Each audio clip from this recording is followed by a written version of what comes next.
get forged reports. You just say, go and get one, Google a medical report. In fact, some people use it even in their office. Like, it's just like the country, like somebody says we can't settle corruption. I'm beginning to believe that it's difficult. Like, it's just so into, because people, even in the offices, people would just sit down and you want to take a leave or go somewhere, and then you know that perhaps they don't let you, and you want it to look more serious. You just go to a hospital, or you have a friend, and you say, just give me doctor's report. And the person would write something and say, he has this, he has to sign. And I'm thinking, like, should we continue like this? What does that tell of the medical institutions that we have? If we can have that level of incompetence, that means that there are other things that might be happening on the ground that's even more serious that we don't know about. There's doctor-patient confidentiality that's also been talked about, how information is being divulged by doctors. And there's issues of related physician-associated or assisted suicide. I mean, remember the example I gave you about somebody coming to pay a certain doctor for to issue a particular report to another patient. I mean, before the patient comes in to even have an actual test. So like for some personal, they'll just plan it out and say you have this disease that you don't have. So a lot of these things lead to death. A lot of people lose their lives, maybe because of some sort of fault from both the doctors and maybe other people. How would you say the Senate go about this? Because I'm thinking, like, for me now, if somebody comes, a politician or anybody comes with a report, we have to go to that hospital to confirm it. That hospital? Wherever you got the report from, the hospital would have, the doctor or whoever would be there. If you go to the same hospital, they were the ones who gave him the fake report. We will go there first and confirm with them, and then get another person to check. Because we have to check it. Why I feel like that won't be the case is because if you have a case of a doctor who is maybe supposed to be probed for issuing a fake result, to a patient, and they go back to that same hospital, that hospital will not want its license withdrawn. That's what I'm saying. No. So they will cover up. That's what I'm saying. We'll give them the benefit of doubt. No, they won't cover up. Because of that, they would sell out this person. They will say, okay, yes, this is the person that actually did this, so that their hospital doesn't have a black name, first of all, and then their license is not withheld. Okay. So that's another thing to do. So, but what if the doctors don't have the hospital? Or what if the owner of the hospital is aware of the transaction? Then you have to go you have to give them the benefit of doubt and just go down and see if they were lying, if they would, rectify. And then when you go and they still tell you, okay, same thing, then we have a third party to also confirm. But I feel if they know that the punishment that will be meted on them, if they find out that maybe in the later years to come that they lied about a certain result, then they probably would have to rethink it. So it's dependent on the punishment. I mean, like I said, if they're going to withdraw their licenses and probably have the hospital closed or something like that, nobody would want to compromise all of that. Nobody, honestly. Well, let's know what you think about this probe into public medical facilities because of the high rates of forged medical reports that we have. Like we said, it happens in schools. It happens in the political space. We've seen many politicians in court now.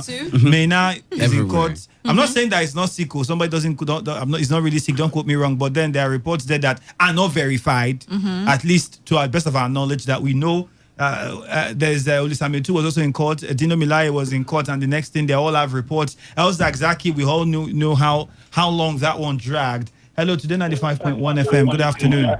Good afternoon, Andrew. You're welcome. My name is Chima Kuti. I'm calling from Port Harcourt. Okay, Chima, talk to me. Yes, Andrew, it's quite disheartening. The report we are getting, especially in the political area. Anyone, you will see a man very strong. After people called him when he was drinking tea at the backyard, and people went and called him to come and lead them. After you lead finish and you are called to account, all of a sudden you are sick. If you know the stroke, if this one, different kind of sickness.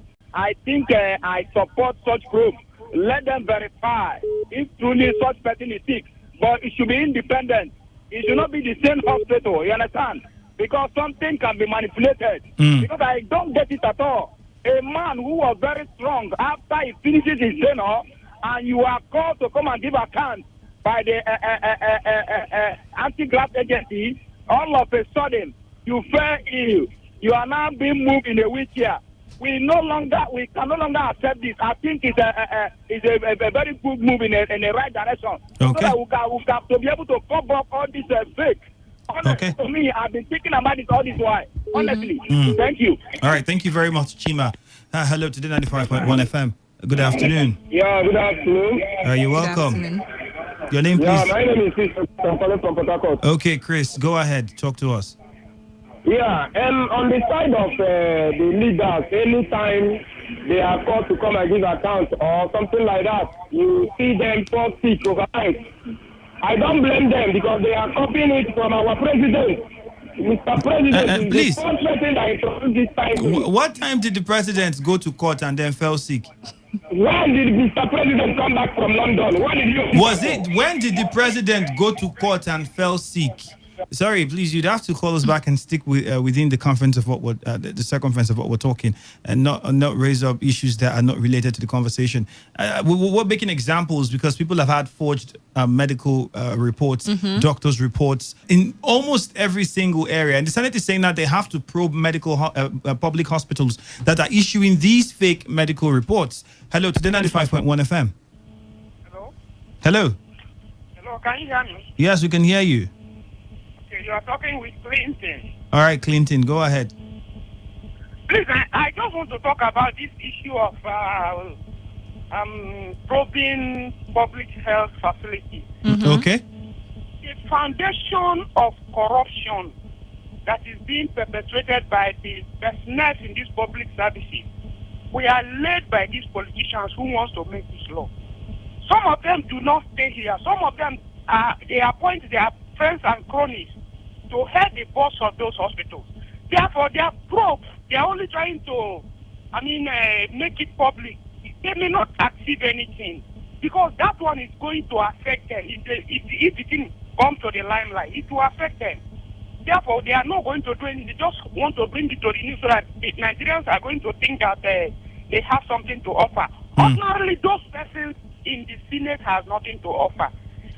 Mark today's date, you will find out that this probe would not see the light of the day. Okay, strong words. Thank you very much. I think I'll get my calendar and mark it, and we'll wait and see whether or not the probe would see the light of the day. But then we would all agree that we have this menace going on in. I think it should, if it could be extended to even private hospitals, I would really be happy for it because. And then I was hoping it would take a step away from just fake reports and then look at other, codes and ethics that these medical practitioners break as well in the hospitals. So I don't feel like these politicians won't do this because it will affect them. Because honestly, majority of the people who are affected by issues like this is the common man. True. To be honest. True. But then, you can't take away the fact that politicians, the way they get reports, the speed is alarming. It's just so alarming how they are very strong and fine, and then in the next minute, family members are saying it's because he's not taking his drugs, he's down, this and that, and there's a report that's coming in from this hospital, from that hospital, from that hospital, and you're saying, does the person even have a history before you got into office? Because you should, and that's another thing we should also look at. Before people get into office, was there proper screening? Do you, if they have health, any history medical of screening? Medical screening. If there's a history of any kind of ailment, it should be known, so that in the future, we can tell if there's something that's come up or something this has been there. But then you see how the reports just come, and you're thinking which doctors or which hospitals, who is verifying these reports to really authenticate that this individual really suffers of such ailments. Hello, Today 95.1 FM. We lost that call. All right, the numbers are open. You can call us and tell us what you think about the probe into public medical facilities by the Senate. They are saying there is a high rate of forgery of medical reports by individuals, by the doctors in those hospitals, to individuals who are seeking for these documents, perhaps for some personal reason or the other, and then they just issue them out. I think if we begin to ask our callers, have you ever encountered something like that? We might get to find out that many of them, it's either while you were in school or you at were work or one time you said you were part of the problem. Hello, Today 95.1 FM. Good afternoon to you all. Good afternoon. I am Sele West from Port Harcourt. Okay, Sele West, go ahead.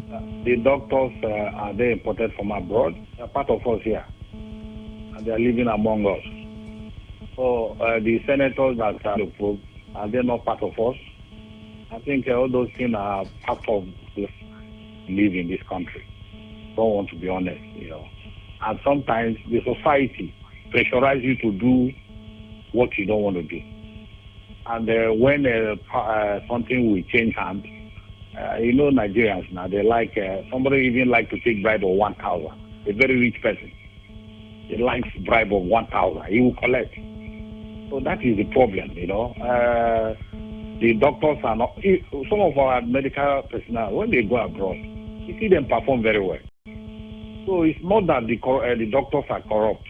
It is just societal problems, because some of our doctors abroad, we used to hear that they are good. So if they are part of this system, I don't think the Western world will give them credit. So if they are performing well there, and they migrated from here down there, so it's a societal problem. Thank you. Okay, thank you very much. I think the difference there is, I think there's an organization or there's a body that is saddled to make sure that they checkmate issues like that over maybe abroad, okay? But then seeing that there's a negligence on this part of in this part of the world, I guess that's why we don't find them, try to adhere to certain principles. So I think because it's perhaps just we just make the laws and nobody really takes time to execute or enforce them. Hello, Today 95.1 FM. Andrew Bulon was this weekend. Welcome, DK. Go ahead. How are you doing? Very fine, thank you. Okay, I want to find out something. The politicians who want to make this law, do they go to government hospitals? Are they extending it to private hospitals and maybe also medical places outside the country? Because at the end of it all, it's just poor people that will suffer it. They themselves don't go to government hospitals.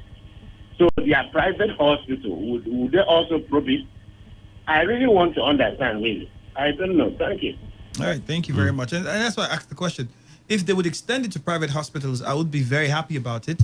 And then if they put a law that even if you get a doctor's report from a hospital outside the country, it is also subjected to verification and scrutiny. People should see that, okay, really, as against the fact that we just see the report and everybody says, oh, yeah, it's the doctor's report. So that like they hold it a high esteem. A doctor said it, so it means it's true, and we shouldn't verify it. But with the kind, like I said, with affidavits, you see how